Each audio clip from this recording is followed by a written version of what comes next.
अब ये चीज़ों में काफ़ी सारे स्टूडेंट हैं, बहुत सारे और भी है जो विरोध किए, जो गेटों के बाहर कॉलेजों के बैठ गए। फिर आप खास ही मुस्कान को ही औरंगाबाद में लाकर आप लोग क्यों कर रहे हो उसको? आपकी भी एक कहीं ना कहीं जिद हो रही है ना सर। ये जो बीजेपी का बयान आया था संजय केंद्रीकर का कि औरंगाबाद का माहौल खराब हो रहा है, तो ये चीज़ में आप जिम्मेदारी निभा रहे हैं, बता रहे हैं कि बच्ची का इस्तेमाल करने ला रहे, पर इस पे कहीं ना कहीं पॉलिटिक्स तो चालू हो गई है ना। एक नॉर्मल सा प्रोग्राम एक हाई कोर्ट तक चले गया, काफी बड़ी बात है। सब इस पे वंचित ये पॉलिटिक्स कर रही है, तो ये बात कहीं ना कहीं सही हो रही है ना। ए बी और अब नई पार्टियां आ गई, सी भी इन्वॉल्व है इसमें कुछ तो ये ए बी सी ये तीनों भी है पॉलिटिकल पार्टियां इसमें शामिल है। को कुछ तो लगी होगी ना कि किसके तरफ से कैंसिल हुआ। आपका प्रोग्राम 14 को और आपको 13 को रात को 10 बजे परमिशन कैंसिल हो रही है, आपकी तो बड़ी बात है। आप सभी का स्वागत है महाराष्ट्र न्यूज़ टुडे में। जैसा आप देख सकते हैं, आज हमारी ख़ास मुलाकात है वंचित बहुजन आघाड़ी के शहर अध्यक्ष अहमद जलील साहब, जो आप लोग एक हमारे न्यूज़ चैनल के ज़रिए देख रहे होंगे और भी बहुत सारे चैनलों पे आए हैं, जो मुस्कान को लेकर औरंगाबाद का एक माहौल ख़राब हुआ था बोलेंगे उसको, या एक प्रोग्राम का काफ़ी दिनों से चर्चा में है नाम। तो इस टॉपिक को लेकर जो मुस्कान को औरंगाबाद में आने से मना किया गया, कर्नाटका में ये भी अफवाह आई थी कि उनको हाउस अरेस्ट किया गया है, औरंगाबाद तक उनको पहुंचने नहीं दिया गया। इसको लेकर अहमद जलील साहब वंचित बहुजन आघाड़ी की तरफ से हाई कोर्ट में एक याचिका दाखिल किए थे। उसका अभी क्या अपडेट है और उस पर आगे ये लोग क्या करने वाले, इन्हीं सब चीज़ों पे चर्चा करने के लिए हमारे साथ मौजूद है अहमद जलील साहब। आइए उनसे मुलाकात करते हैं। साहब आपका स्वागत है महाराष्ट्र न्यूज़ टुडे में। अहमद जलील साहब, जो ये 4-5 रोज से 8 रोज से जो एक चर्चा चालू थी, काफ़ी ज़्यादा इसका हुआ था कि मुस्कान औरंगाबाद में आएगी, पर आप नहीं ला सके, पुलिस प्रशासन की परमिशन नहीं मिली, तो उस पर भी आगे अपडेट क्या है, हाई कोर्ट का क्या मामला है?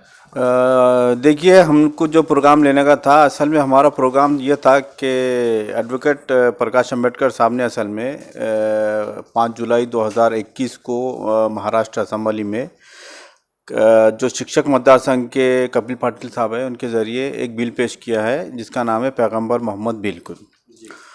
तो वो प्रोग्राम उसके अवेयरनेस के लिए और उसको बिल को एक्ट कैसा बनाना है कुछ उसके लिए जो है गवर्नमेंट पे प्रेशर ला के जो है एक एक्ट बनाने का है। तो हमारा असल मकसद वो प्रोग्राम वो लेने का था। लेकिन बीच में ये आया कि मुस्कान की भी ख्वाहिश थी कि भाई आप वो जो है यहाँ पर आकर बाड़ा साहब के साथ में जो है एक प्रोग्राम अटेंड करने की उनकी भी ख्वाहिशमंद थी और उसकी बच्ची की भी ख्वाहिश थी। तो इसी दौरान भाई ये जब प्रोग्राम होने वाला है तो क्यों ना बच्ची को भी लाकर इसी में कर लेना। ऐसा वही था, क्या हिजाब के नाम पे जो है सियासत करना या वो करना ऐसी कोई बात नहीं थी, जैसे कि लोगों ने अफवाह उड़ाए उसमें कि जो है वंचित बहुजन आघाड़ी हिजाब को लेकर जो है और बच्ची को लेकर एक सियासत कर रही है, ऐसा कुछ भी नहीं है। प्रकाश अम्बेडकर साहब ने जब वो फैमिली बहुत डरी हुई और घबराई हुई थी, तो जब उसकी हिम्मत बढ़ाए और उसको जो है मॉरली सपोर्ट किए कुछ, तो उसका शुक्रिया अदा करने के लिए वो बच्ची जो है औरंगाबाद में 14 मार्च आम खास मैदान पर आने वाली थी। देखिए, पुलिस प्रशासन को हमने जो प्रॉपर परमिशन के लिए सारी चीज़ें थी वो हमने सारी चीज़ें जो है NOC निकाली करी। उसके बाद हमने जो है पुलिस कमिश्नर साहब के पास एक एप्लीकेशन करे प्रोग्राम की।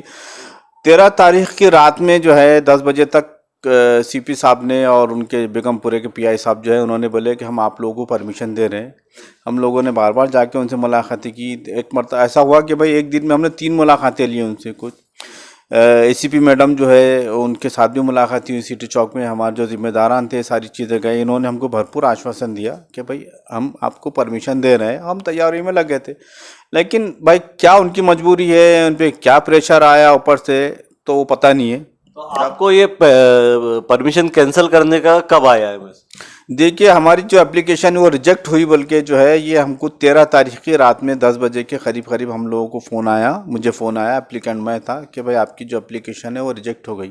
उससे 2 दिन पहले हमने साफ साफ अल्फाज में ये बोल दिए थे उनको कि देखिए, आपको एप्लीकेशन देने का है तो हमको रिजेक्ट करना है, सिलेक्ट करना है, आप साफ साफ बता दीजिए हमारी एप्लीकेशन रिजेक्ट कर दीजिए या उसको ओके कर दीजिए कुछ, आगे हमारी जो है तैयारियाँ और रहती है कुछ उसमें कुछ। तो ये 13 तारीख की रात में 10 बजे हमको ये आया और 14 तारीख को हमारा प्रोग्राम था। तो हम अर्ली मॉर्निंग जो है 14 तारीख को हमने जो उन्होंने रिजेक्ट किया है, जो ग्राउंड पे रिजेक्ट किया है, हमने उसके खिलाफ एक रिट पिटीशन हाई कोर्ट में हमने दाखिल करे। और उसका जो है तो हाई कोर्ट जो कोरम है, कोरम ने पब्लिक प्रोसिक्यूटर जो है सरकारी वकील से बोला, सरकारी वकील ने बोला कि हमको कुछ मोहलत चाहिए जवाब देने के लिए। तो माननीय हाई कोर्ट ने जो है 22 तारीख की डेट दिया है, 22 तारीख को उस पर फैसला होगा। सब एक मेरा सवाल ऐसा था, ये ऐसा नहीं हो रहा है कि एक छोटा सा मुद्दा आप बता रहे हैं कि बच्ची का इस्तकबाल करने ला रहे, पर इस पे कहीं ना कहीं पॉलिटिक्स तो चालू हो गई है ना। एक नॉर्मल सा प्रोग्राम एक हाई कोर्ट तक चले गया, काफी बड़ी बात है सब।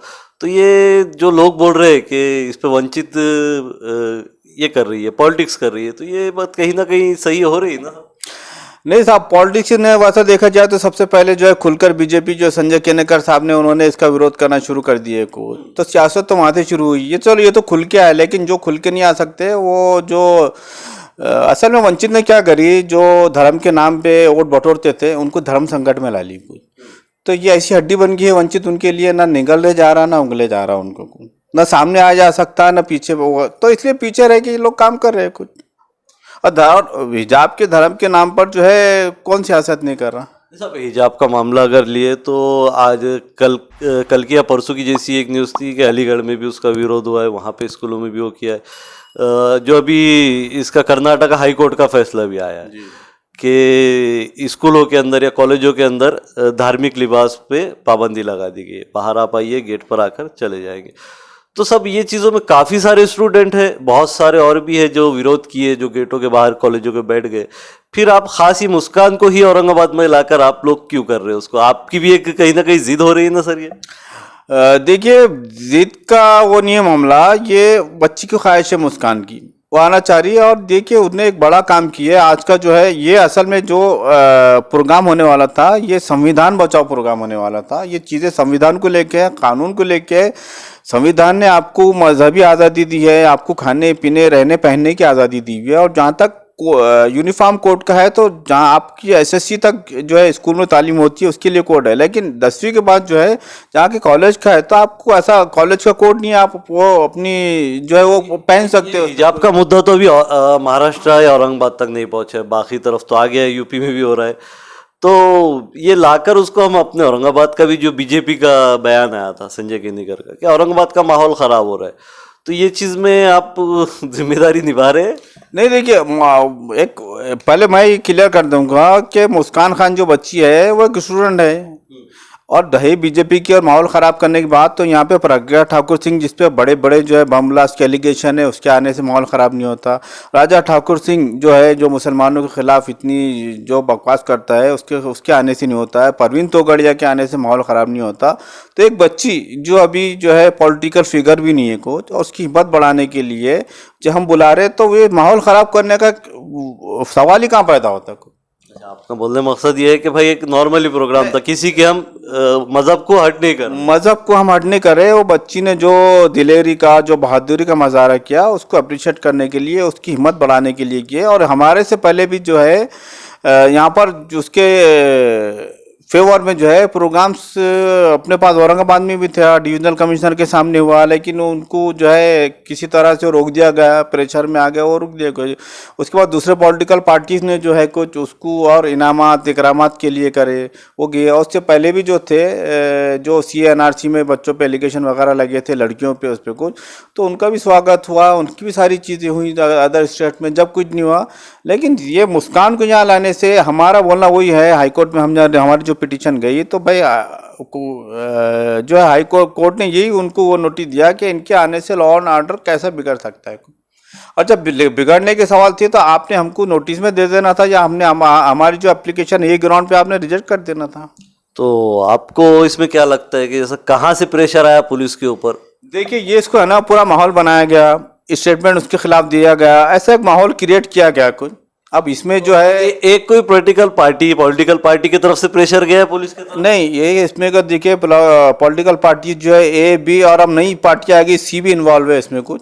तो ये A, B, C ये तीनों भी है पॉलिटिकल पार्टियां इसमें शामिल है कुछ। तो ABC सर, इसको हम लोग क्या समझना? उसका आप अगर नाम ले लिए तो बहुत बेहतर होगा। ये तो जग जाहिर है सब कुछ।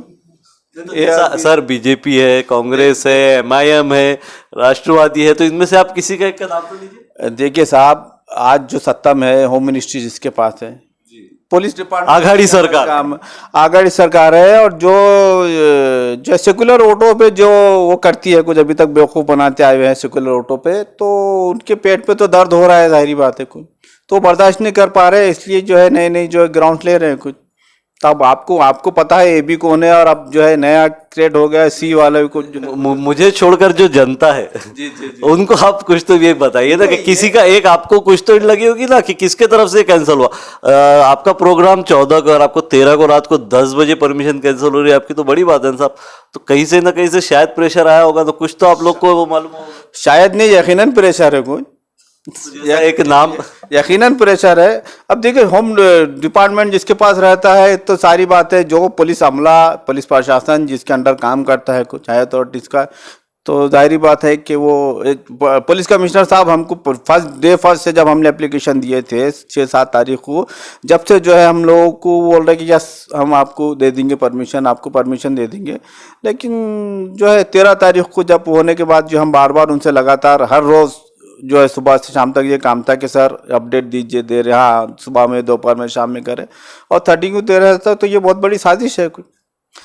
अच्छा, और साहब इससे हटकर एक मेरा सवाल ऐसा था, आने वाले एमसी इलेक्शन है उसको लेकर जो चर्चा है, सभी पार्टियां इसी तरीके से कुछ ना कुछ कार्यक्रम ले रहे, कोई एक दूसरे के खिलाफ बयानात चालू हो गए। लेकिन जहाँ तक वंचित बहुजन आघाड़ी का सवाल है, तो वंचित बहुजन आघाड़ी जो पब्लिक के सिविक्स इश्यूज है उसी पर जो है काम कर रही है, और मतलब आगे भी करते रहेंगे। जो ये यूपी के इलेक्शन हुए साहब, उसको आप किस तरीके से देखते हैं? जैसा कि समाजवादी पार्टी का एक वो है कि एमआईएम की वजह से उनको वहां पर काफी नुकसान हुआ है, तो आप किस तरीके से देखते हो उसको?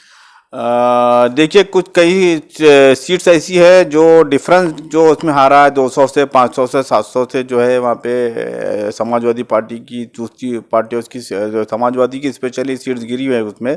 तो डिफरेंस जो मजलिस एमआईएम को मिले हैं जो वोट्स कुछ, तो डिफरेंस उससे वो डिफरेंस से जो है समाजवादी पार्टी की जो है सीट सारी है। अभी मसला यूपी में ये था कि यूपी का जो इलेक्शन है ये असल में 2024 का जो पार्लियामेंट इलेक्शन है वो उसकी नज़र से लोग देख रहे थे कुछ। तो यहाँ पर ये है, तो ये मामला था कि हर हाल में जो है बीजेपी को इस इलेक्शन में हराना था कुछ। लेकिन ऐसा हुआ कि भाई वहाँ पे जो सेकुलर वोट्स थे वो सेकुलर वोट्स जो है 4 हिस्सों में तकसीम हो गए कुछ, और जो बीजेपी का हिंदू वोट था वो एक जगह इकट्ठा वहीं पे पड़ा कुछ। मतलब उन लोग को एक प्लेटफॉर्म पे लाने का काम किया है एमआईएम ने, ऐसा बोल रहे हैं आप? देखिए हिंदू जो वोट है बीजेपी का वो तो एक प्लेटफॉर्म पे आ गया है, लेकिन जहाँ तक एमआईएम का सवाल है, एमआईएम की वजह से वोट का बिखराव हुआ है। मतलब आप इस चीज को बिल्कुल जो फिगर्स बता रहे हैं उसमें वही हुआ है कुछ। तो एक अभी जो आया था फिगर में, तो 80 सीट्स ऐसी है उस पे जो है 1000 2000 और 500 200 की सीट से उसके 80 बोले तो बहुत बड़ी असेंबली के लिए बहुत मायने रखती है 80 सीट्स जो है। सब जो अभी इलेक्शन आघाड़ी सरकार ने 6 महीने बढ़ा दिए, तो उससे आप लोग कुछ फर्क पड़ा है आपकी तैयारी वगैरह में? उसको आप किस तरीके से देखती है? फैसला कैसा था औरंगाबाद के एमसी इलेक्शन 6 महीने आगे बढ़ा? 6 महीने में हमको और अच्छा हुआ कि हमको और काम करने का मौका मिला है। हमारे जो थे जो हमको आगे प्रोग्राम्स करने के थे डेवलपमेंट के, और जो पब्लिक के वेलफेयर के लिए जो हमको, और महानगर पालिका का पानी का, ड्रेनेज का, और दूसरे जो इश्यूज़ है प्रधानमंत्री आवास योजना का जो हमने शुरू किए हैं, तो हमको और वक्त मिल गया है इसलिए और अच्छे से करने के लिए। तो हमारे लिए अच्छा है, कुछ काम करने वालों के लिए वक्त मिल जाए तो वो खैर ही मनाते। सब जो ये मुस्कान का मसला है जो अभी नहीं आ सके औरंगाबाद में, तो इसमें आगे कुछ चांस है उनका औरंगाबाद में आने का? आप औरंगाबाद की जनता को कुछ आश्वासन देंगे इसमें? जी, मैं जो है आपके चैनल के माध्यम से शाह भाई औरंगाबाद की जनता को ये मैसेज देना चाहता हूँ कि आप बिल्कुल जो है कल की परमिशन कैंसिल हुई तो आप बिल्कुल जो है मायूस मत हो।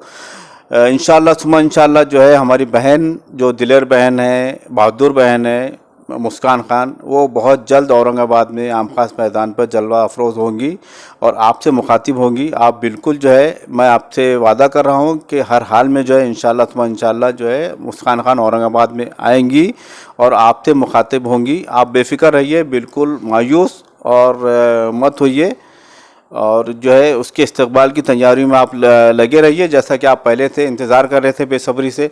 तो अब हमको और वक्त मिला है तो हम बहुत अच्छे पैमाने पर मनाएंगे इंशाल्लाह। बहुत शुक्रिया साहब हमको वक्त देने के लिए। शुक्रिया बहुत। तो आप सुन रहे थे अहमद जलील साहब को, जो औरंगाबाद काफ़ी सुलझी शख्सियत मानी जाती है। हो सकता है आगे इंशाल्लाह फ्यूचर में जैसे 22 तारीख के बाद हाई कोर्ट का क्या रिजल्ट आता है उसके बाद भी हम इनसे एक मुलाकात लेंगे और जानेंगे कि इन लोगों के आगे क्या रणनीति रहेगी। ऐसे ही और मुद्दे देखने के लिए हमारे चैनल से जुड़िए, हमारे चैनल को सब्सक्राइब कीजिए, इस वीडियो को लाइक कीजिए और ज़्यादा से ज़्यादा शेयर कीजिए। मैं शहाब यासीन, महाराष्ट्र न्यूज़ टुडे, औरंगाबाद।